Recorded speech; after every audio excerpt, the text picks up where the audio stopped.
सामने ज़रा मुझे कंफर्म कीजिएगा, आवाज़ आ रही है ना मेरी? ऑनलाइन जितने भी बैठे हैं स्टूडेंट्स।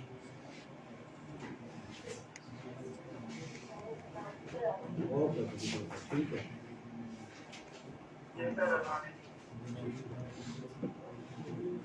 अच्छा जी, बिस्मिल्लाह करते हैं, स्टार्ट करते हैं इसको। आज पीपीसी से रिलेटेड हमने कुछ बातें करनी है, स्पेशली कुछ इसकी बेस्ट प्रैक्टिसेस हैं या उनको मिस्टेक्स के पॉइंट ऑफ व्यू से भी देखना है। कुछ लोग जो हैं वो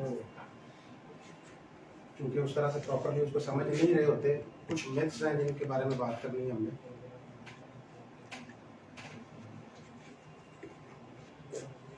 लेकिन उसको स्टार्ट करने से पहले एक छोटा सा इंट्रोडक्शन कि नवीद जाफरी नाम है मेरा, और 2002 से मैंने ई कॉमर्स स्टार्ट की थी। मोस्टली मेरा जो एक्सपीरियंस है वो B2B का है, क्योंकि आप लोग मोस्टली इसमें नए हैं, मैं इसलिए बता रहा हूँ, अदरवाइज कुछ ना कुछ लोग तो जानते हैं। तो मैंने 16-17 साल जो है वो मैन्युफैक्चरिंग और एक्सपोर्ट की है, और वेरीफाइड सप्लायर भी रहा हूँ अलीबाबा पे कुछ 6-7 साल पे। पार्शली अमेजोन पे 2017 से काम स्टार्ट किया था, क्योंकि मुझे अपनी प्रोडक्ट्स भी अमेजोन पे बिकती थी। लेकिन ये कि 2021 से फिर इनेबलर्स को ज्वाइन किया एज अ स्टूडेंट, पढ़ा है, फिर उसके बाद फुल टाइम जो है वो अमेजोन पे ही काम चल रहा है। लास्ट ईयर से कि अपनी एजेंसी भी अमेजोन पीपीसी की बनाई है, और अल्हम्दुलिल्लाह भी है कि एज अ ट्रेनर भी इनेबलर्स में काम कर रहा हूँ। उनके 2 बैच जो हैं वो तो हमारे कंप्लीट हो चुके हैं, 3rd बैच इंशाल्लाह स्टार्ट होने वाला है, 1st बैच वाले भी बैठे हुए हैं। ठीक है, ये एक छोटा सा इंट्रोडक्शन था। अच्छा जी, पीपीसी से रिलेटेड बात करने से पहले जो है ना, सबसे पहले तो ये बताएं कि बल्कि मेरा पहला क्वेश्चन होता है किसी भी पीपीसी सेशन का कि पर्पस ऑफ पीपीसी है क्या, अमेजोन पीपीसी जो है इसका पर्पस क्या है। तो जो लोग पीपीसी पे काम कर रहे हैं, अगर उनमें से कोई बता सके कि क्या पर्पस है उसका, जो अमेजोन पीपीसी हम चलाते हैं उसका क्या पर्पस है। मेरे स्टूडेंट के अलावा अगर कोई बताए। ठीक है जी, और इसके अलावा कोई रैंकिंग और इसके अलावा सर सेल्स बढ़ाना और एक क्लास कम करना। ठीक है, इधर विजिबिलिटी भी कह रहे हैं और आप कह रहे हैं सेल्स। ठीक है, इसके अलावा और तो कोई नहीं है। तो ओवरऑल सारी चीज़ें कवर हो गई हैं इसके अंदर। अच्छा, बेसिकली इसके अंदर लोगों का कॉन्सेप्ट जो है ना वो थोड़ा सा इस तरह का है कि लोग समझते हैं कि पीपीसी सेल्स जनरेट करने के लिए होती है। आज के जवाब काफ़ी मेरा ख्याल है तो सभी बख्शते हैं, अदरवाइज अमूमन जो है वो मोस्टली लोग यही कहते हैं कि सेल्स लाने के लिए हम पीपीसी की जो है उसको इस्तेमाल करते हैं। बेसिकली पीपीसी का मकसद जो है ना वो सेल्स जनरेट करना नहीं है। पीपीसी का मकसद जो है वो ट्रैफिक जनरेट करना है। अच्छा, अगर पीपीसी का जो बेसिक ऑब्जेक्टिव है वो सेल्स जनरेट करना नहीं है, ट्रैफिक जनरेट करना है, तो फिर सेल्स कैसे जनरेट होती है? जब हमारी प्रोडक्ट की अवेयरनेस होती है तो फिर खुद ही सेल्स जनरेट होती है। बेसिकली आपका जो प्रोडक्ट पेज है ना, सेल्स उसकी वजह से जनरेट होती है, सेल्स पीपीसी की वजह से जनरेट नहीं होती। पीपीसी हमेशा ट्रैफिक लेके आएगी। हमारे पास अकाउंट्स आते हैं, आप लोगों ने भी जो लोग पीपीसी कर रहे हैं आपने देखा कीवर्ड तो वही होते हैं।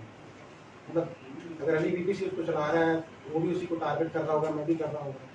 लेकिन जो क्वालिटी है लिस्टिंग पेज की, बेसिकली वही डिफाइन करती है कि आपकी सेल्स क्या होंगी, क्योंकि उसके अंदर फिर मल्टीपल चीज़ें आ जाती हैं। आप बायर जर्नी को कितना ईजी बना रहे हैं और उसकी कन्वर्जन किस तरह से आ रही है। तो जो मेन पर्पज़ है पीपीसी का वो ट्रैफिक है, ये समझना बहुत ज़रूरी है।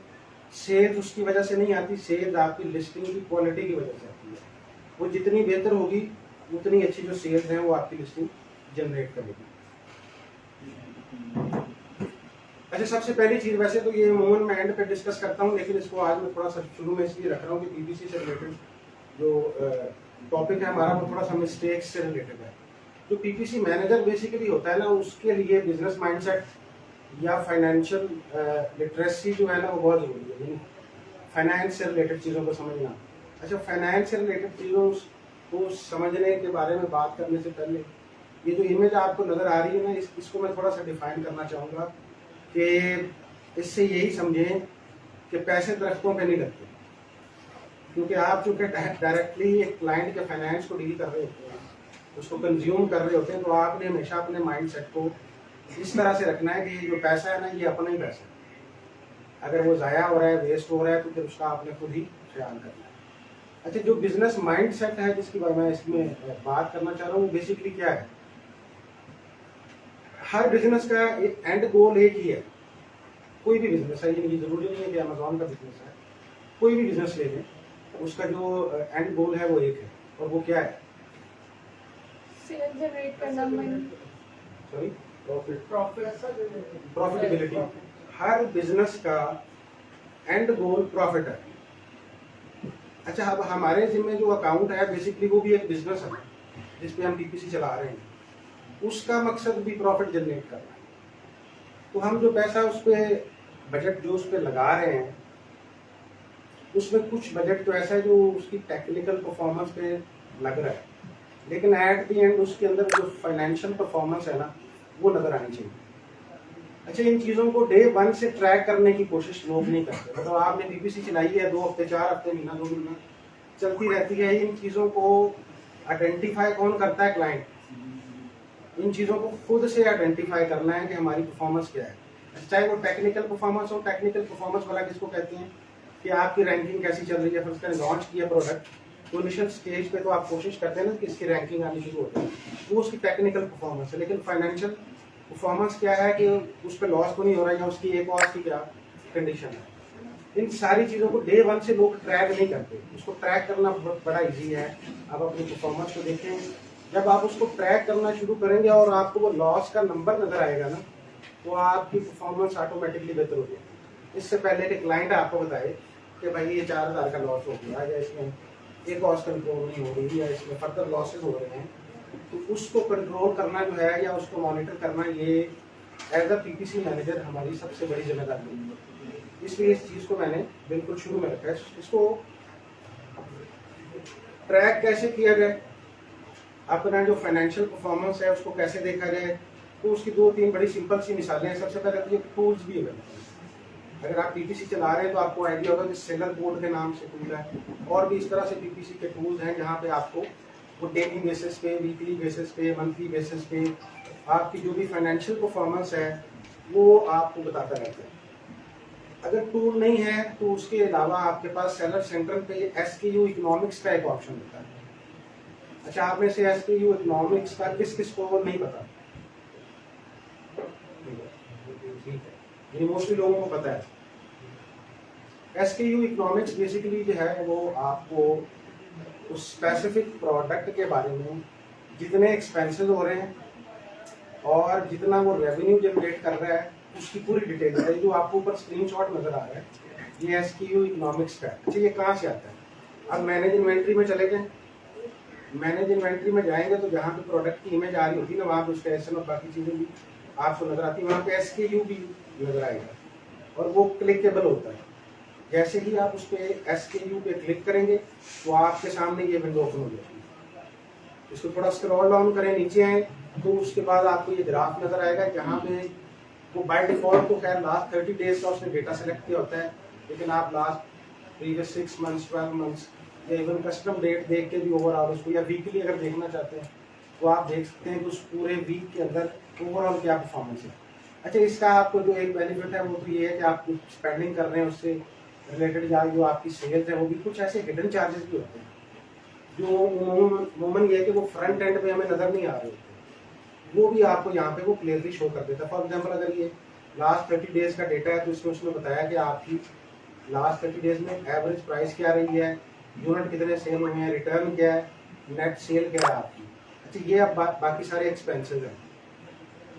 यहाँ पे आपका वो पीपीसी का स्पेंड भी आ गया जो आपने लास्ट 30 डेज में किया, और यहाँ पे जो एडिट का ऑप्शन आ रहा है, अगर आप इस पर क्लिक करके प्रोडक्ट की कॉस्ट इसके अंदर ऐड कर देंगे तो ये ओवरऑल आपका जो प्रॉफिट एंड लॉस है लास्ट 30 डेज का, या जो भी टाइम फ्रेम आप ऊपर सेलेक्ट करेंगे वो आपको यहाँ पे शो करेगा कि आपने क्या बनाया या क्या गंवाया।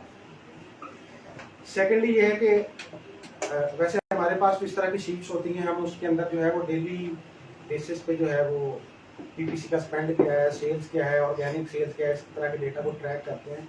तो कोशिश करते हैं कि डे 1 से या जितनी जल्दी उसकी ट्रैकिंग स्टार्ट हो जाए उतना बेहतर है। अच्छा, इन चीज़ों का ओवरऑल ये बेनिफिट है, मतलब यहाँ पे तो आपको प्रॉफिट एंड लॉस का आइडिया हो रहा है, लेकिन ये जो शीट हमने बनाई है इससे भी हमें आइडिया होता है। हम यहाँ पे वीकली कंपैरिजन भी कर रहे हैं कि इस वीक में हमने लास्ट वीक की निस्बत कितना ज़्यादा स्पेंड किया या कम स्पेंड किया।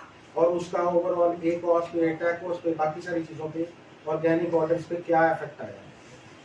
तो इस तरह की जो फाइनेंशियल ट्रैकिंग है ये भी बहुत ज़रूरी है। इससे थोड़ा से आप भी जो है आपकी जो परफॉर्मेंस है वो की तरह इफेक्टिव हो जाएगी, क्योंकि इससे पहले क्लाइंट आपको बताया कि 2-3 हज़ार डॉलर जो है वो ब्लीड हो चुका है, आप पहले ही उसको देखें और उसके हिसाब से अगर कहीं पे कोई ऑप्टिमाइजेशन या किसी चीज़ की जरूरत है तो आप उसको कर सकते हैं। अच्छा, दूसरी एक चीज़ ये है जो अमूमन देखी गई है कि लोग बगैर ऑब्जेक्टिव्स के कंपेन्स क्रिएट करते हैं। ऑब्जेक्टिव क्या होता है किसी भी कंपेन का, या कंपेन्स के क्या क्या ऑब्जेक्टिव्स होते हैं? किसी को इसके हवाले से आइडिया है कि क्या क्या ऑब्जेक्टिव्स हो सकते हैं कंपेन्स के, या सिर्फ कंपेन का ऑब्जेक्टिव ट्रैफिक लेके आना है? कोई आइडिया? No idea. क्या अवेयरनेस क्रिएट करें? ठीक है, मतलब मल्टीपल उसके अंदर ऑब्जेक्टिव्स हैं। कुछ कंपेन इस तरह की होती हैं जिनको आप अमूमन वैसे तो बड़े ब्रांड बनाते हैं, यानी डिस्कवरी है या अवेयरनेस की कंपेन है। छोटा या मीडियम साइज जो सेलर होता है वो चूंकि उस तरह का बजट उसके पास नहीं होता, वो डिस्कवरी और अवेयरनेस वाली जो कंपेन या इस तरह के ऑब्जेक्टिव्स हैं इनसे थोड़ा दूर होता है। वो डायरेक्टली रैंकिंग, कन्वर्जन और इन चीज़ों पे चला जाता है। लेकिन डिस्कवरी और अवेयरनेस की जो कंपेन है ये बड़े ब्रांड्स अमूमन बनाते हैं। ये है क्या? इसकी बड़ी एक सादी सी मिसाल जो है वो हमारी जो रेगुलर एडवर्टाइजिंग है उसके अंदर भी अवेलेबल है। जिस तरह से समझ लें कि पेप्सी है, उसके बिलबोर्ड्स आपको नजर आते हैं, वो अवेयरनेस है। अच्छा, अवेयरनेस बेसिकली करती क्या कि आपके सब कॉन्शियस को ट्रेन कर देती है। हालांकि मेरा ख्याल है आप में से किसी ने भी पेप्सी के उस बिल बोर्ड के सामने खड़े होकर पेप्सी की बोतल नहीं खरीदी होगी, बल्कि वो पेप्सी की जो आते जाते उसके बिल बोर्ड्स हैं वो जस्ट आपको ट्रेंड करने हैं आपके माइंड को, ताकि कल जहाँ से पेप्सी अवेलेबल है वहाँ पे जाए तो आपको पता हो कि हमने पेप्सी की बोतल ले ली है। वो आपके सब कॉन्शियस को ट्रेंड कर देता है। बल्कि इसकी एक और मिसाल है, आप में से अक्सर लोगों ने वो यू फोन का एक ऐड चलता था वो देखा होगा, जिसमें एक लड़की एंड पे कहती है तेरी मेहरबानी। देखा है? अच्छा, उसके बाद किसी ने सिम खरीदी हो या ना खरीदी हो, लेकिन ऐड सबको याद है। वो आपके सब कॉन्शियस को ट्रेंड कर दिया। आपको जायज का याद नहीं याद, मतलब जॉन का भी हो सकता है कोई याद, लेकिन तेरी मेहरबानी याद है। अच्छा, ये अब डिस्कवरी और अवेयरनेस ये अमेज़न पे क्या है? जो आपकी टॉप एडवर्टाइजमेंट नजर आ रही होती है, हेडलाइन सर्च एड, जो आपके टॉप के 4 एड्स होते हैं जिनको टॉप ऑफ सर्च कहते हैं, उसके ऊपर डिपेंड आ रहा है, वो हेडलाइन सर्च एड्स होता है। जिस तरह से पेप्सी का एक बिलबोर्ड है, उस पर कोई सेल नहीं आ रही, जस्ट स्पेंड हो रहा है और उसकी एक और बड़ी है जो। लेकिन इसी तरह से ये जो हेडलाइन एड्स होते हैं, बड़े ब्रांड इनको क्यों यूज करते हैं? कि वो सब कॉन्शियस कस्टमर का ट्रेंड होता है।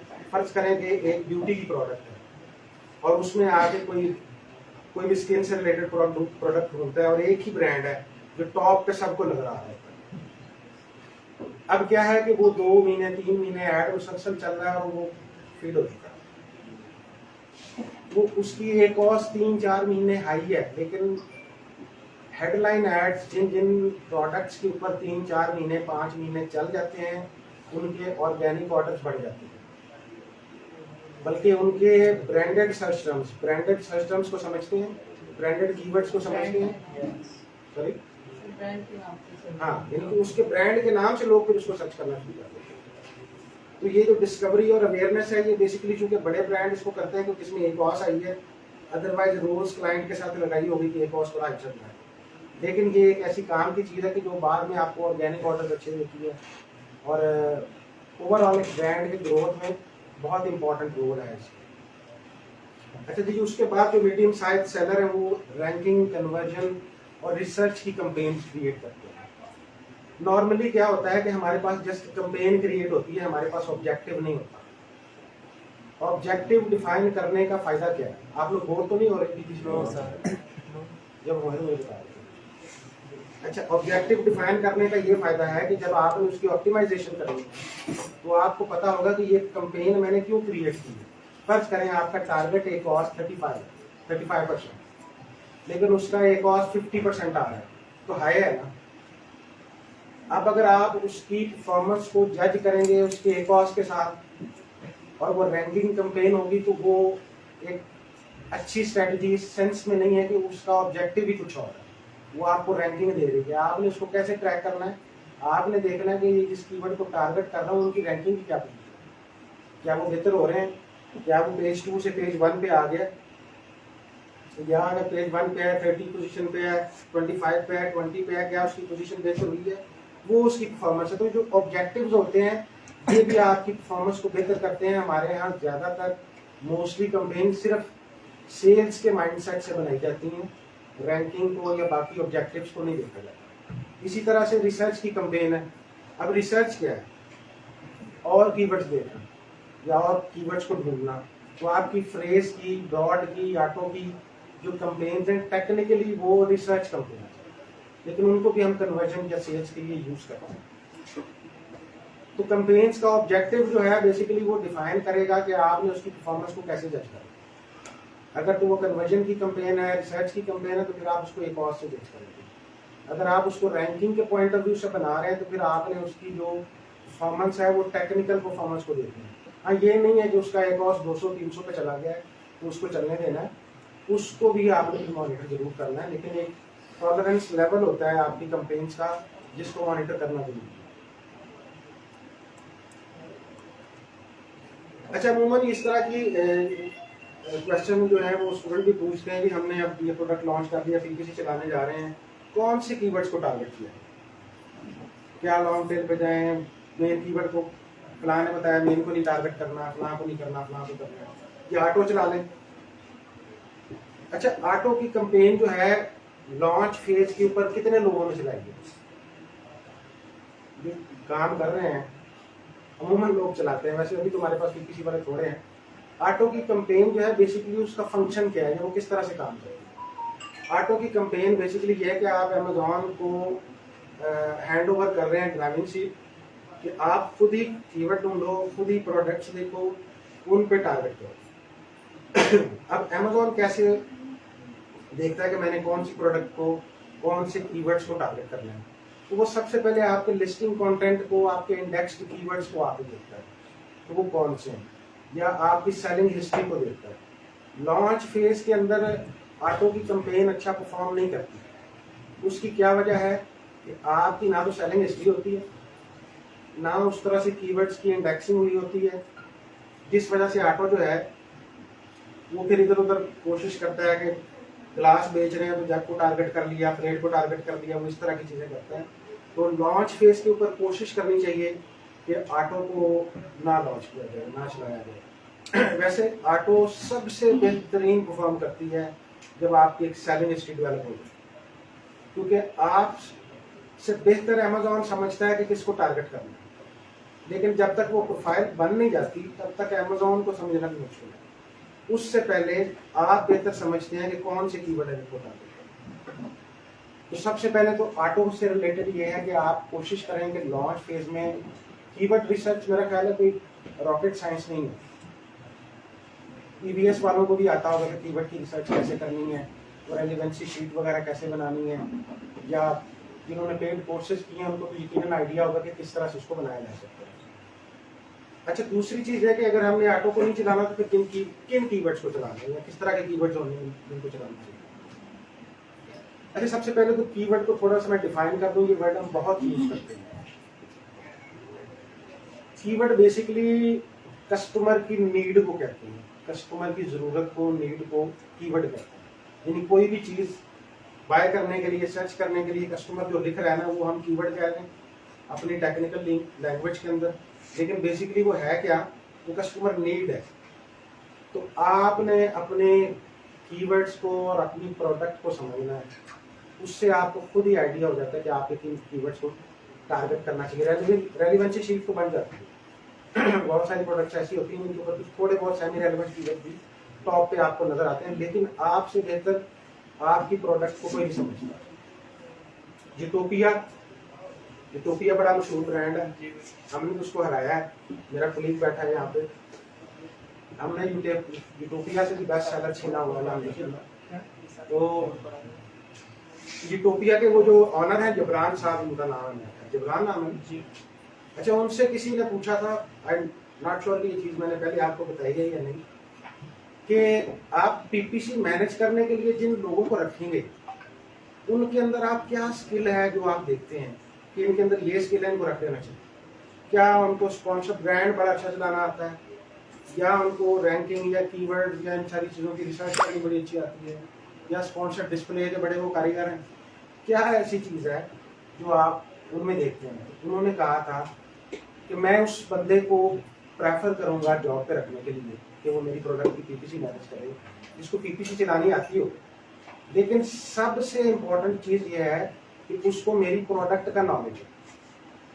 तो जब भी कीवर्ड सिलेक्शन की जाती है तो प्रोडक्ट का नॉलेज जो है ना वो बहुत जरूरी होता है। कोई भी प्रोडक्ट आप बेच रहे हैं, हम क्या करते हैं, हम बड़ा ना रोबोटिक वे के अंदर काम कर रहे होते हैं कि कीवर्ड रिसर्च की रेलिवेंसी शीट बनाई, बस 5 के स्कोर में जो आ रहे हैं वो रेलिवेंट कीवर्ड, हालांकि उनके अंदर भी कुछ सेमी रेलिवेंट्स हो सकते हैं और कुछ ऐसे हो सकते हैं जो आपकी उस प्रोडक्ट को और कस्टमर नीड को बड़े स्पेसिफिकली बता रहे हैं। जैसे आप लोगों ने जो पीपीसी चला रहे हैं और जो इंशाल्लाह इन फ्यूचर चलाएंगे, उन्होंने देखा होगा कि सबसे ज्यादा कन्वर्जन रेट जो होता है ना, सबसे ज्यादा सेल्स वो लॉन्ग टेल कीवर्ड्स पे होती है। उसकी वजह क्या है कि उसके अंदर जो बायर नीड है वो उसने स्पेसिफाई कर दी है। फर्ज करें आप फ्लोर मैट बेच रहे हैं किचन के लिए और उसका कलर है ब्लैक, अब उसके अंदर अगर ये कीवर्ड ऐसा है floor mat, kitchen floor mat black या black floor mat for kitchen, यही कीवर्ड है, लॉन्ग टेल कीवर्ड है। अब इसके अंदर उसने अपनी पूरी नीड को स्पेसिफाई कर दिया। अगर इस तरह के कुछ कीवर्ड हैं जो बिल्कुल आपकी प्रोडक्ट के साथ रिलेट कर रहे हैं तो उनको अपनी पीपीसी के अंदर यूज करना मेरा ख्याल है मेन कीवर्ड से ज्यादा बेहतर है, क्योंकि वहां पे आपकी कन्वर्जन बेहतर आएगी। तो आपने अपनी प्रोडक्ट को समझना है और फिर उसके साथ साथ कीवर्ड्स को समझना है। अच्छा, कीवर्ड कई दफा 600 400 500 कीवर्ड निकल आते हैं। बेसिकली टॉप के कीवर्ड वही 20-25 ही होते हैं जो टॉप के होते हैं, लेकिन जहाँ पे बहुत ज्यादा कीवर्ड्स होते हैं वहाँ पर बेस्ड ऑन सर्च वॉल्यूम आप फिर उनको ग्रुप करके उस हिसाब से यूज कर सकते हैं। शॉर्ट टेल जो कीवर्ड होते हैं उसके अंदर बायर नीड उस तरह से स्पेसिफाई नहीं होती, थोड़ी ब्रॉडर अप्रोच होती है जो अपना बायर है उसकी, लेकिन उसका एक फायदा है। कीवर्ड्स के अंदर एक चीज है जिसको मैं पहले भी बार बार बताता हूँ, आप लोगों को भी आइडिया होना चाहिए, बल्कि याद होना चाहिए, मैं पूछता हूँ अब आपसे, कीवर्ड का नेटवर्क इफेक्ट क्या होता है? नहीं यार, अच्छा बहजाद को याद है, बहजाद सेकंड बैच का स्टूडेंट है, वो कह रहा मुझे याद है, किसी को चलो बहजाद मैं बता रहा हूँ कुछ। अच्छा, नेटवर्क इफेक्ट होता है हर कीवर्ड का। आप जब भी किसी कीवर्ड के ऊपर पीपीसी चला रहे होते हैं ना, फर्ज करें कि कीवर्ड है फ्लोर मैट, उस पे रैंकिंग बेहतर कैसे होती है? जब उस पे कन्वर्जन आती है। अब जैसे ही उस पे कन्वर्जन आएगी तो वो तमाम कीवर्ड जिनके अंदर फ्लोर मैट लिखा होगा ना, उनके भी 1 आधे 2 4 5 पॉइंट ऊपर आ जाए। इसको हम कहते हैं नेटवर्क इफेक्ट। तो मेन कीवर्ड को या टॉप के कीवर्ड्स को यूज करना भी बेनिफिशियल है इस सेंस में कि उससे जो छोटे कीवर्ड्स हैं उनको भी किसी ना किसी तरह से रैंकिंग का जो स्कोर है वो मिलता है। लोग क्या करते हैं कि बजट कम है ना तो वो मेन कीवर्ड को टारगेट ही नहीं करते, और ये होता है किसी लो सर्च वॉल्यूम कीवर्ड को टारगेट कर लें, शॉर्ट टेल कीवर्ड को कर लें, सॉरी लॉन्ग टेल को कर लें, और मेन कीवर्ड्स किस तरफ ना जाए। ठीक है, अगर आप उस पर रैंकिंग अचीव नहीं भी करना चाहते तो आप कोशिश करके अगर उनको टारगेट करते हैं तो इसकी वजह से, और बहुत से छोटे कीवर्ड्स ऐसे होते हैं जिनके ऊपर आपकी जो रैंक पोजीशन है वो आहिस्ता आहिस्ता बेहतर होना शुरू हो जाती है। अच्छा, दूसरी चीज ये है कि जब कीवर्ड की सिलेक्शन की जाती है, नहीं सर, आप एक क्वेश्चन है कि अगर आप ये कह रहे हैं कि हम लॉन्ग टेल करें तो हमें जो है अपना मेन कीवर्ड पे भी कैंपेन चलानी चाहिए, और उसको किस रेंज में रखना है, यानी कि हम उसको ज़्यादा बजट के साथ चलाएं, लो बजट के साथ चलाएं, तो ताकि हमारे दूसरे कीवर्ड्स भी रैंक पोजीशन की बेहतर देखिए क्या स्ट्रेटजी? कोई भी आपकी कंपेन्स जो है ना उनका स्ट्रक्चर टोटली बेस्ड ऑन उनका बजट होता है कि आपका बजट क्या है। तो बजट कम है ना, अगर बजट कम है तो फिर आप अपने ऑब्जेक्टिव के हिसाब से लॉन्ग टेल को टारगेट कर लें, लेकिन बेस्ट प्रैक्टिस ये है कि आप जो आपके निश के मेन कीवर्ड्स हैं उनको टारगेट करें। उनका बेनिफिट वही होगा जो मैंने अभी आपको बताया है। तो फर्ज करें कि फ्लोर मैट आपका मेन कीवर्ड है, उसकी बजाय आपने लॉन्ग टेल्स को टारगेट किया, वो ठीक है, तो थोड़ा स्पेसिफाई करते हैं कन्वर्जन उस पर अच्छी पॉसिबिलिटी है। लेकिन अगर आप मेन कीवर्ड को भी टारगेट करते हैं और उस पर भी कन्वर्जन आती है, तो जो उससे कम सर्च वॉल्यूम के कीवर्ड्स उसी कंटेंट के साथ अवेलेबल हैं वो भी रैंक करना शुरू करते हैं।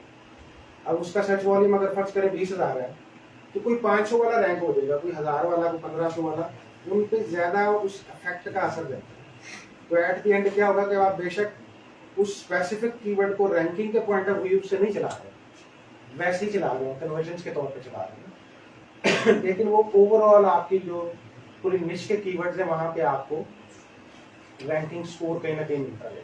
ये उसका बेनिफिट है। अगर बजट है तो चलाएं, जितना लिमिटेड बजट है उतनी ज्यादा आपको बड़ी टाइट किस्म की स्ट्रेटजी बनानी पड़ेगी कि क्या करें, ठीक है। और एडवर्टाइजिंग का बजट जो है, बजट प्लानिंग, ये बड़ी जरूरी चीज है। बहुत अक्सर लोग बगैर बजट प्लान के ही प्रोडक्ट्स को लॉन्च करते हैं, और हमारे यहाँ बजट प्लानिंग कैसे होती है पीपीसी की, अज्यूम की जाती है। अज्यूम इन द सेंस के 20%, 30%, 40%, अब जब वहां पे जाके लॉन्च किया जाता है तो फिर पता चलता है कि इधर 150% है। यानी उसी सर जिशान का जो सेशन हो रहा था उसमें उन्होंने बताया भी था, एक प्रोडक्ट यहाँ पे किसी ने लॉन्च की थी, मैंने भी उसकी 4 दिन पीपीसी देखी है, उन्होंने भी देखी थी। तो $39 की प्रोडक्ट है, $22 की सीपीसी कॉस्ट है। तो वो बजट प्लानिंग जो है ये आप पहले ही कर सकते हैं, यानी कि प्रोडक्ट लॉन्च करने से पहले ही आप अपनी निश का कन्वर्जन रेट निकाल सकते हैं। आपको पहले ही आइडिया हो जाता है कि क्या होने जा रहा है। तो इसमें ये जरा माइक काइंडली जरा बंद कर दीजिएगा। क्वेश्चन अगर कोई, हाँ जी जी आवाज आ रही है।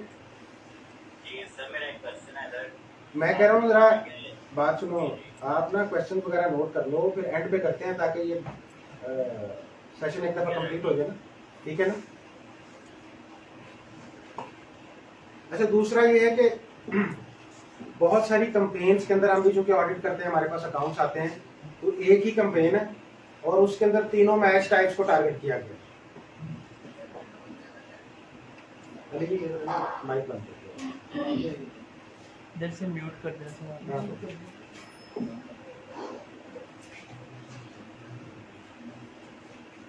अच्छा, ह्यूमन क्या देखा जाता है कि मल्टीपल जो मैच टाइप्स, अच्छा मैच टाइप्स हैं कौन कौन सी, जरा ये तो बताएं, किसी को है आइडिया?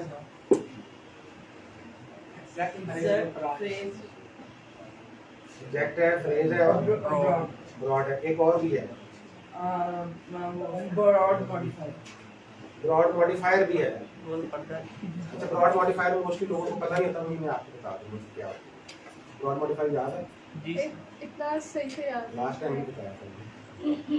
अच्छा, यानी आपके पास एग्जैक्ट है, फ्रेज है और ब्रॉड है। अब लोग क्या करते हैं कि एक ही कंपेन के अंदर मुख्तलिफ एड ग्रुप बनाए, या एक ही कंपेन के अंदर एड ग्रुप के अंदर तीनों किस्म की जो कीवर्ड्स हैं उनको टारगेट कर दिया। अच्छा, उससे होता क्या है कि आपके कीवर्ड्स की परफॉर्मेंस डिस्टर्ब हो जाती है। आपने बजट एलोकेट कर दिया $20, अब उसमें से जिसके पास ज्यादा ट्रैफिक आ रही होगी ना, वो सारा बजट ले लेगा। यही सीन होता है जब हम मल्टीपल कीवर्ड्स को टारगेट कर रहे होते हैं, जब हम उनके ग्रुप बना रहे होते हैं। तो जब भी कीवर्ड के ग्रुप बनाएं, फॉर एग्जांपल आपने एक कैंपेन क्रिएट की जिसके अंदर आपने 5-10 कीवर्ड रख लिए, अब उनकी सिलेक्शन का क्राइटेरिया क्या होना चाहिए कि इसके यहाँ पे मैंने जो 10 कीवर्ड रखने हैं या 5 कीवर्ड रखने हैं, वो किस तरह के हों। आप उनके सर्च वॉल्यूम के हिसाब से उनका ग्रुप बनाएंगे, यानी उनका सर्च वॉल्यूम बड़ा सिमिलर होना चाहिए। फॉर एग्जांपल सबका सर्च वॉल्यूम 2000 के आसपास हो। ये नहीं है कि 4-6 कीवर्ड जो है वो 2000 वाले हैं, एक बीच में 20,000 वाला रखा हुआ। उससे क्या होगा कि जिस कीवर्ड के ऊपर ट्रैफिक ज्यादा आ रही है, सारा बजट वो कंज्यूम कर लेगा। तो बजट एलोकेशन कीवर्ड लेवल पे ये भी बहुत जरूरी होती है, जो हम लोग मिस कर देते हैं। वो कैनबलाइज कर देते हैं अपने कीवर्ड्स की परफॉर्मेंस को, और फिर कॉस्ट नहीं कंट्रोल हो रही, फिर सेल्स नहीं आ रही, फिर बजट लग रहा है, वो फिर चीज़ें जो है ना वो परफॉर्मेंस को ओवरऑल आप फिर जज ही नहीं कर पाते कि कहाँ पे इशू है। अच्छा, ब्रॉड मॉडिफायर की एक कंपेन मैच टाइप है, ये मैं इसको थोड़ा सा रिपीट इसलिए कर रहा हूँ कि ये बड़ी इंपॉर्टेंट है। इंपॉर्टेंट इन द सेंस कि ब्रॉड जो है उसकी टारगेटिंग क्या